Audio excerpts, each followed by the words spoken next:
Bonjour tout le monde, ravi de vous rencontrer de nouveau afin de vous présenter cette capsule vidéo qui traite la croissance externe. Nous avons déjà parlé sur la croissance interne. Nous avons dit comme quoi que la croissance interne correspond au développement de l'entreprise par ses propres moyens et par ses propres ressources. Alors que la croissance interne correspond au développement de l'entreprise par le biais du groupement, du partenariat ou de l'association avec d'autres entreprises. Donc l'entreprise se développe en collaboration avec d'autres entités et avec d'autres entreprises. Donc cette croissance ou cette option de croissance, c'est-à-dire la croissance externe, offre pour l'entreprise la possibilité d'élargir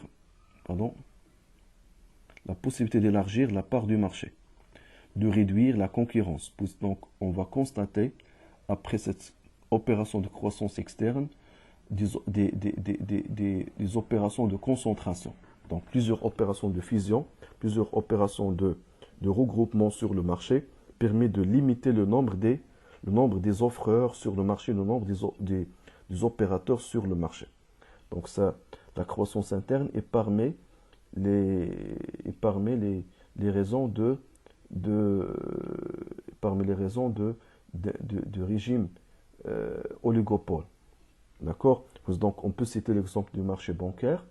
Au Maroc, donc, à l'indépendance, on compte plus que 70 établissements de crédit. Actuellement, les établissements de crédit donc, ne dépassent pas 22 établissements de crédit sur le marché marocain. Donc, sont des opérations de fusion, des opérations de croissance externe qui ont limité le nombre des concurrents sur un marché déterminé. Accéder à de nouvelles compétences, réaliser l'économie d'échelle, donc le fait de grouper les ressources et de collaborer donc les moyens, ça permet de produire avec une quantité importante, d'optimiser donc les coûts et en conséquence réaliser l'économie d'échelle. Complémentarité et effet de synergie. Mais cette option de croissance peut avoir des limites. Donc, par exemple, besoin de financement en cas d'opération de fusion et d'absorption. Réorganisation délicate des structures et la hiérarchie.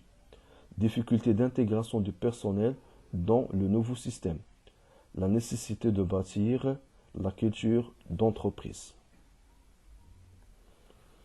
Les modalités de croissance externe sont les modalités juridiques et les modalités financières. Concernant les modalités juridiques, nous avons donc la fusion, l'absorption, la prise de participation, la prise de contrôle, l'apport partiel d'actifs, fusion-absorption, contrat de partenariat. Alors qu'au niveau donc des modalités financières, on trouve l'offre publique d'achat, offre publique d'échange, l'offre publique de vente et ramassage boursier. Les modalités juridiques, on commence dans un premier temps par les modalités juridiques, donc on commence par la fusion. La fusion donc correspond à une opération par laquelle deux entreprises ayant la même activité, d'accord, se fusionnent pour donner la naissance à une nouvelle entité juridique. Donc l'entité juridique, cette opération génère donc une liquidation totale et une liquidation de l'entreprise A, de l'entreprise B, pour donner donc la naissance d'une nouvelle entité juridique. Donc, parmi les exemples qui restent marquants dans l'histoire financière marocaine, donc on peut citer l'exemple de Tijari Wafa Bank. Donc, Tijari Wafa Bank, c'est une opération de fusion entre BCM et Wafa. Donc, Wafa Bank. Donc, ces deux banques n'existent plus sur le marché, mais il existe uniquement Wafa, Tijari Wafa Bank. Donc, c'est la nouvelle entité juridique créée à partir de cette opération de fusion. L'absorption, une opération par laquelle l'entreprise absorbante rachète la totalité du capital de l'entreprise absorbée. Donc, A absorbe B et B n'existe plus sur le marché. On parle uniquement de A. La prise de participation, l'achat de moins de 50% des actions de l'entreprise, participation minoritaire. Donc, l'entreprise achète, donc c'est un investissement sous forme en portefeuille, d'accord? Achat de moins de 50% des actions de l'entreprise B. Ce qui donne pour l'entreprise A des titres de participation, d'accord? Mais les titres de participation ne donnent pas la possibilité de contrôler la gestion de l'entreprise. Donc, c'est pour cette raison qu'on parle uniquement de prise de participation.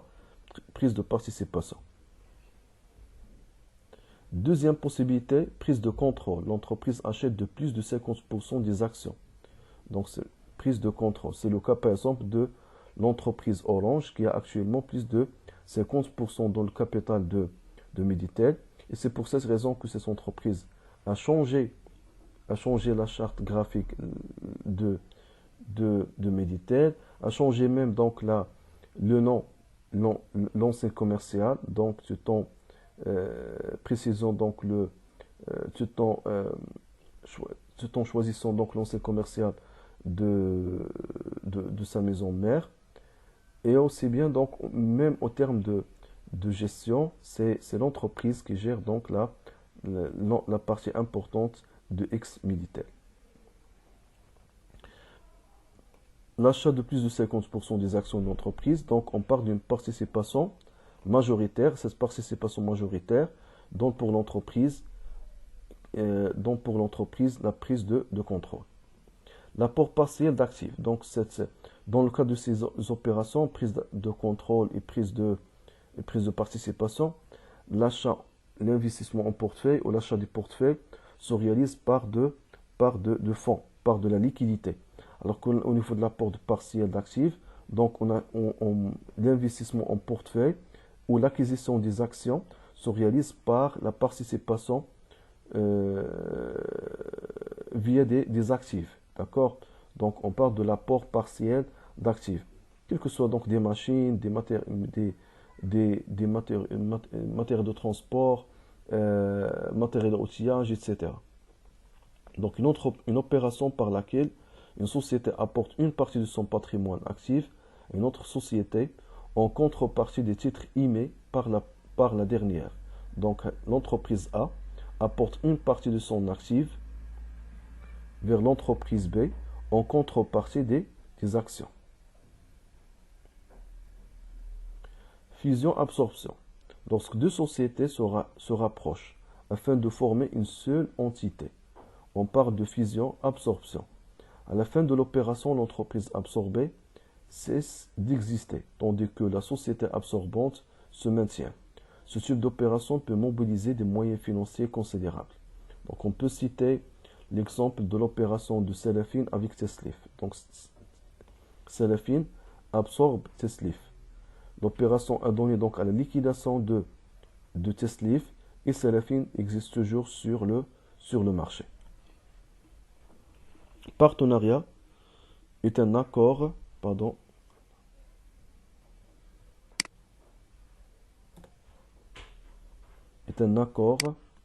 de coopération et d'association entre deux ou plusieurs entreprises afin de réaliser leur croissance commune. Il peut prendre plusieurs formes: groupement d'intérêt économique, sous-traitance, franchise, externalisation. Donc rappelons que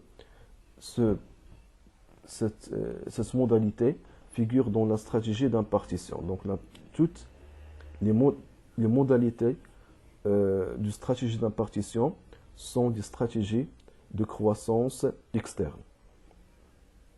Les modalités financières. Les modalités financières sont des opérations effectuées sur le marché boursier, c'est-à-dire sur le marché financier. L'offre publique d'achat est une opération par laquelle l'entreprise propose publiquement aux actionnaires de notre entreprise d'acheter leurs actions, généralement à un prix supérieur au cours boursier, dont l'objectif est d'en prendre contrôle.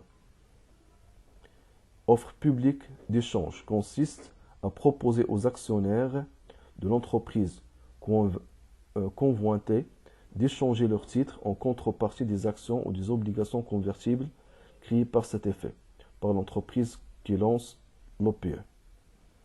L'offre publique de vente correspond et l'opération la plus fréquente au niveau du marché financier, la mise en vente des actions au marché boursier.